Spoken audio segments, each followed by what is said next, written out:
Blackstone Audio presents Disney's Frozen, adapted by Sarah Nathan and Sella Roman.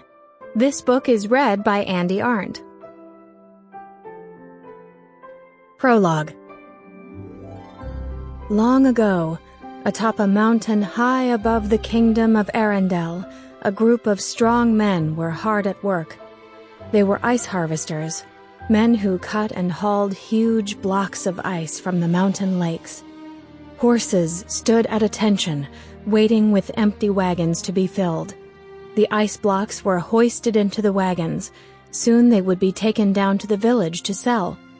It was a dangerous business.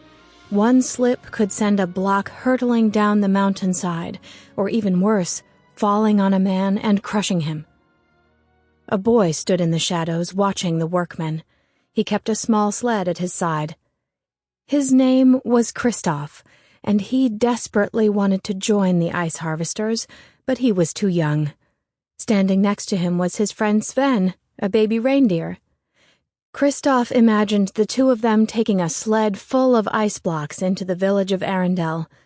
Sven sniffed the cold air and glanced at the big blocks of ice. They looked very heavy. He snorted but didn't move a hoof. As evening approached, Kristoff finally convinced Sven to carry a small load of ice on their sled. By now, the men had lit several lanterns and were finishing loading their own wagons. Kristoff crept forward and was able to grab a small block of ice. He finally wrestled the block onto his sled and attached Sven's harness. Wagon by wagon, the ice harvesters headed down the mountain roads.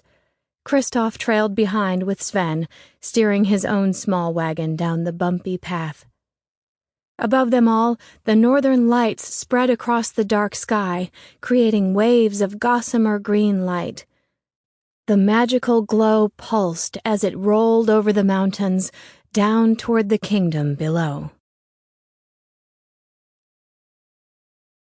Chapter 1. In a grassy valley next to a deep fjord, the castle of Arendelle lay silent in the night. The bright luster of the northern lights danced across the windows, waking a small girl. She sat up and grinned to see the wonderful green light. The girl jumped out of bed and tiptoed across the room to wake her older sister. "Elsa! Elsa!" she said urgently. "Wake up!" Elsa, who was 8 years old, grumbled and ducked under the covers. Sample complete. Ready to continue?